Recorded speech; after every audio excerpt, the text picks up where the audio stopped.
वीरा चलते हुए उसे पैर में दर्द होता है। तभी मनीषा को पता चलता है कि उसके पैर में चोट आई है।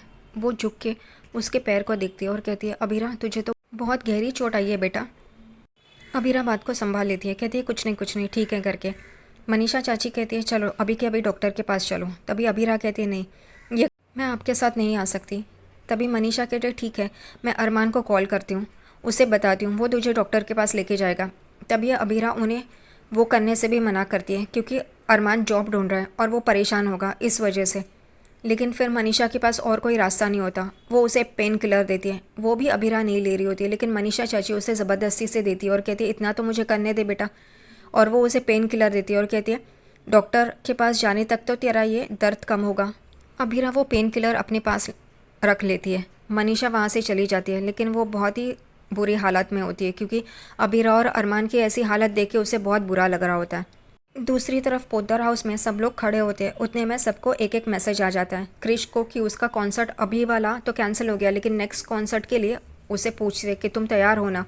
चारू को कहते हैं कि तुम्हारे लिए हम कॉन्ट्रैक्ट रिन्यू कर सकते हैं। दादी सा को मैसेज आता है कि आपका टैक्स भर दिया गया है। आर्यन को एडमिशन के लिए कि उसका एडमिशन हो गया है, वो कल से कॉलेज आ सकता है। और सब लोग चौंक जाते हैं कि ये कैसे हो गया, इतना सब कुछ एक साथ। और इन लोगों को भी समझ में नहीं आता, ये लोग कुछ कर नहीं पाते तो पोद्दार हाउस ये रखा क्यों है अगर सब कुछ अरमान को ही करना है तो। तभी वहाँ पे रोहित आता है और दादी सा को कहता है और उसकी माँ विद्या को कहता है कि ये सब कुछ मुमकिन हुआ है अरमान भैया की वजह से। वो आज हमारे साथ नहीं है, फिर भी उन्होंने ये प्रॉब्लम सॉल्व की। तो बाकी के घर वाले क्या करते हैं, सोते रहते हैं क्या दिन भर? अरमान के अलावा ये कोई प्रॉब्लम सॉल्व नहीं कर सकता, उन लोग में कोई दम नहीं है प्रॉब्लम सॉल्व करने का। इतना बड़ा परिवार है, इतने सारे लोग रहते हैं, लेकिन अरमान के अलावा कोई भी काम का बंदा नहीं है इस घर में। रोहित दादी सा को पानी के गिलास में से पानी अपने हाथ में लेता है और सामने रखता है और कहता है कि हम सबको इसमें डूब मरना चाहिए। और दादी सा वही गुस्से से पानी का हाथ रोहित के चेहरे पे मारती है और रोहित के चेहरे पे पानी गिर जाता है। गुस्से से दादी सा और बाकी के लोग वहाँ से चले जाते हैं, सिर्फ रूही वहाँ पे रहती है और रोहित देख रहा होता है। तभी रूही कहती है तुम्हारा ये रूप मैंने पहले कभी नहीं देखा। तभी रोहित कहता है इन लोगों से ऐसी ही बात करनी चाहिए माँ और दादी सा से, क्योंकि उन्होंने अरमान भैया को गुड्डे की तरह इस्तेमाल किया, जब चाहा मरोड़ा, जब चाहा अपने पास रखा। इन लोगों को आईना दिखाने की ज़रूरत है और वो मैं करूँगा।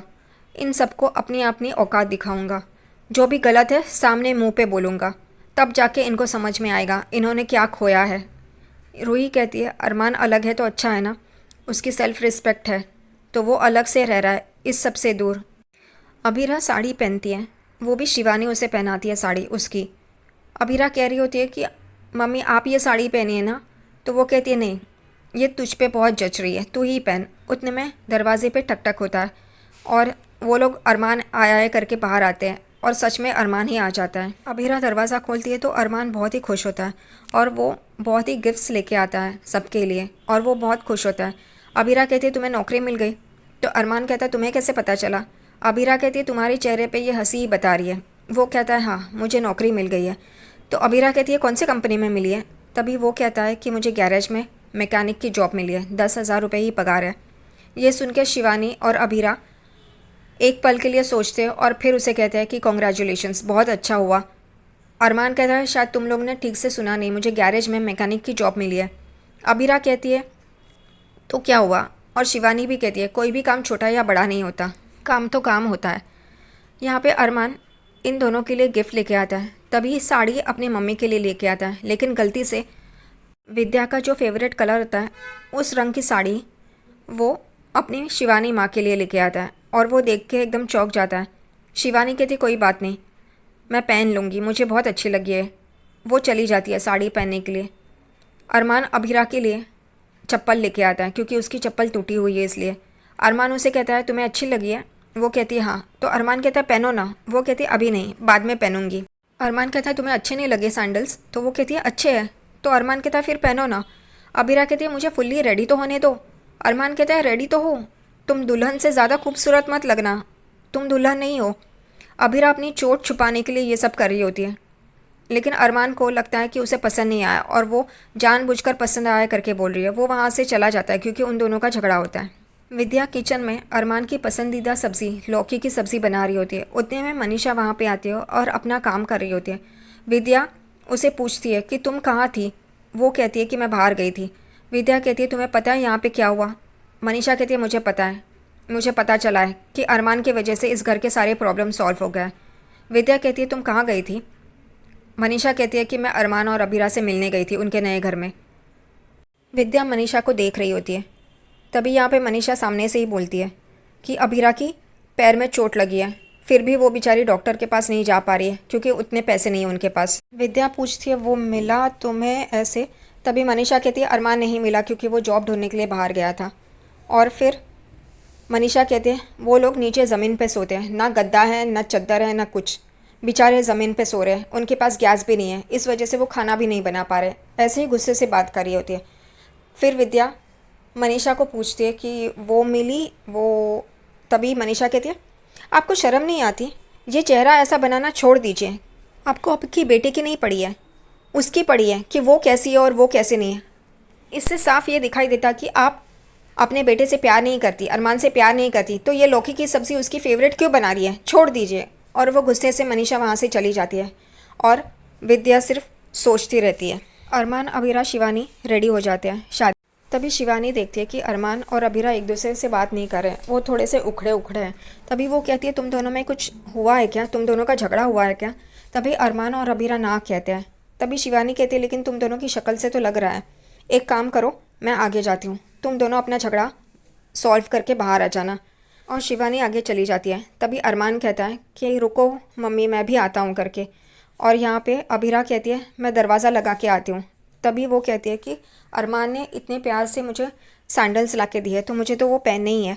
मैं पेन किलर लेती हूँ और फिर वो सैंडल पहनती हूँ तो मुझे अच्छा लगेगा। वो पेन किलर लेती है जो मनीषा चाची ने उसे दिए होते हैं और सैंडल्स पहनती है। उसे तकलीफ़ हो रही होती है लेकिन अरमान इतने प्यार से लाया होता है, इस वजह से वो सैंडल्स पहन लेती है। और फिर वो शादी के लिए चली जाती है वहाँ से दरवाज़ा लॉक करके।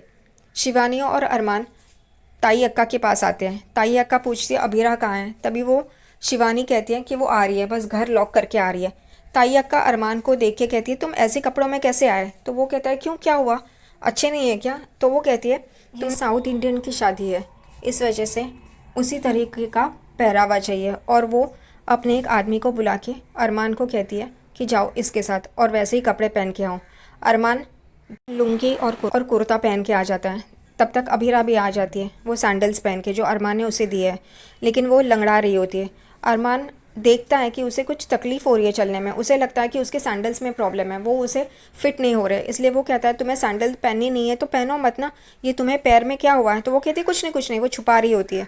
उतने में ताई अम्मा अबीरा और अरमान के पास आती है और कहती है कि मेरी जो बहन आने वाली थी, जो यहाँ पे एंटरटेन करने वाली थी नाच गाना, वो नहीं आ रही है, तो तुम दोनों कुछ करो ना। अब दुनिया में सिर्फ यही दोनों बच्चे हैं कि यही कुछ कर सकते हैं, हर प्रॉब्लम सॉल्व कर सकते हैं, पोदास की, गोयंकास की, खुद की।